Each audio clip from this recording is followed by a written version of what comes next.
আপা, দুলা ভাই, বল। আমি তো আমার বিয়ের সাথে নিয়ে খুবই ভাবনা চিন্তার ভিতরে আছি। আমি কালকে সারা রাত ঘুমাইতে পারিনি, মানে এই ভাবার ভিতরেই আছি। আমার বিয়ে নিয়ে আমি কোনো কুল কিনারা পাইতেছি না, কোনো পরিকল্পনা আমি করতে পারতেছি না। অবশেষে ফজরের আজানের পর আমি একটা স্বপ্ন দেখলাম। তুই তো ঘুমাসি নাই, তো স্বপ্নে দেখবি কেমনে? আরে বাবার কথাটা তুমি শেষ পর্যন্ত শোনো। আচ্ছা, আমি বলছি যে সারা রাত ঘুমাইতে পারি নাই, কিন্তু ফজরের আজানের পর দেখি আমার চোখটা আস্তে করে লাগে আসলো। তারপর আমি একটা স্বপ্ন দেখলাম। আলহামদুলিল্লাহ। আচ্ছা, ভোর রাতের স্বপ্ন কি সত্যি হয়? হ্যাঁ, চুপ কর। তুই কি স্বপ্ন দেখছ সেটা আগে কর। আচ্ছা দুলা ভাই, আপনি শুনছেন না যে ভোর রাতের স্বপ্ন সত্যি হয়? শুনছি মানে আমার নিজের ক্ষেত্রেই তো ঘটছে। একবার ভোর রাত্রে আমি একটা স্বপ্ন দেখছি যে আমার একটা সাপে কামড় দিচ্ছে। সকালে নাই বলি নাই, ফট করে কোত্থেকে ঝকঝকা রাস্তা, কোথায় থেকে এক সাপ এসে আমার এনে পায়ের মধ্যে কামড়। এই মিলন, তুই শুনছস না? অবশ্যই শুনছি। ও শুনছে। এই তুই কি স্বপ্ন দেখছ আগে কবি তো। বলতেছি, আমি স্বপ্নে দেখলাম জুই এবং বকুল দুইজনের আমি একসঙ্গে বিয়ে করতেছি।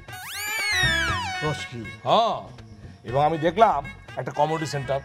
এই কমিউনিটি সেন্টার দুইটা স্টেজ করা হয়েছে, দুইটা স্টেজে দুইটা বউ বসে আছে। মানে এক দিলে দুই পাখি টাইপের, মানে খরচ টরচ সব কম। এই তুই এটা কি করতেছস? হ্যাঁ, তোর কি মাথা খারাপ হইছে? তুই আমগুলোকে ফাজলামি করতেছস? না না, আমার মাথা খারাপ হয় নাই, আর তোমাকে ফাজলামি করার আমার কোনো দরকারও নাই।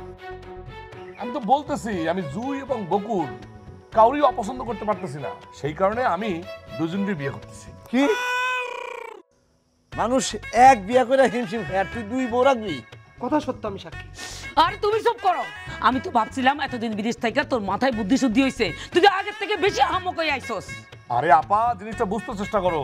আমি তো বলতেছি জুই এবং বকুল দুইটা মেয়েরই আমার পছন্দ হয়েছে, কিন্তু একজনকে আমি বাদ দিতে পারতেছি না। একজনকে বাদ দেওয়া মানে কি জানো তো ভাই? একজনকে বাদ দেওয়া মানে হচ্ছে তাকে অসম্মান করা। আমি তো একটা মেয়েকে অসম্মান করতে পারি না।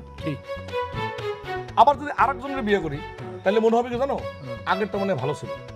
ওই যে ওই মাছ ধরতে গিয়ে একটা খেলা আছে না, যে এই মাছটা ছুটে গেছে, তার মানে আগের মাছটা মনে ভালো ছিল। একটা আফসোসের ভিতরে সারাটা জীবন পার করতে হবে।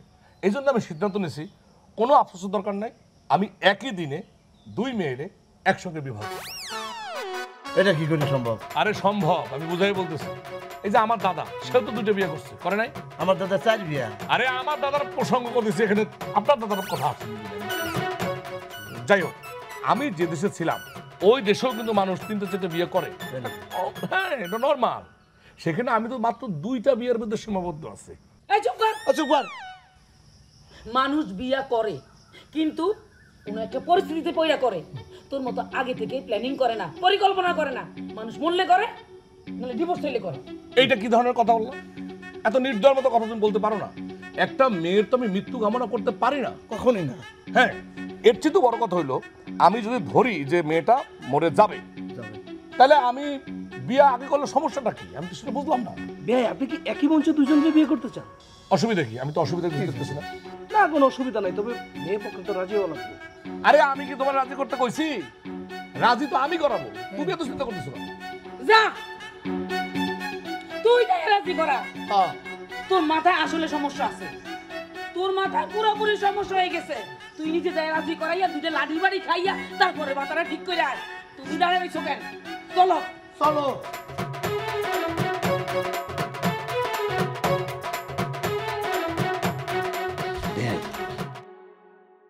আমার মাথায় একটা পরিকল্পনা আছে।